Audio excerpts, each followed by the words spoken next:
you have to empathize with a guy like Charles Ponzi in order to play him, or is that not part of it? Well, no, I kind of felt, not necessarily sorry for the guy, but I just felt like he got wrapped up in something that he shouldn't have and dug a hole too big to get out of. So it's hard to feel sorry for a guy who stole $250 million from people, but I just think his mother gave him a lot of pressure to succeed in the United States. He fell in love with a woman who I think he wanted to provide for her, and next thing you know, he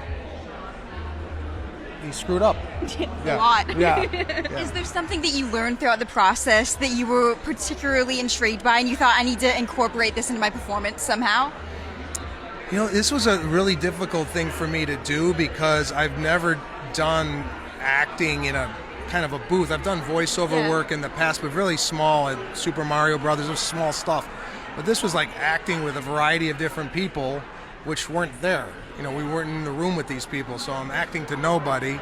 And I like to move around when I perform, but now I had to stay still and focus on the microphone. So there was a lot of adjustments I had to make.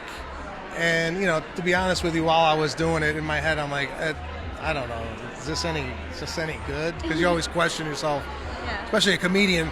When I'm doing comedy, the validation is the people laughing. Then I'm like, oh, I know that I'm performing well. But when you're in a booth and you're alone, you don't know what the hell's going on. So this was very difficult for me. But once I listened to it and how they pieced it all together, particularly the investigative journalism part of the podcast, where they're kind of giving you the colors of Ponzi, his family, and other people that they interviewed. So that's what I find the most interesting, not necessarily my performance. When so many people know you as a comedian, how do you approach a role like this differently, especially knowing, that so many people know of you as You Make Me Laugh? Because you've done drama, but now you're doing drama in a microphone. It's crazy. No, it's difficult. I mean, there are hints of little comedic sprinkles throughout the podcast, but it's a serious subject matter. Stealing money from people is not really that funny, but there's moments in the podcast where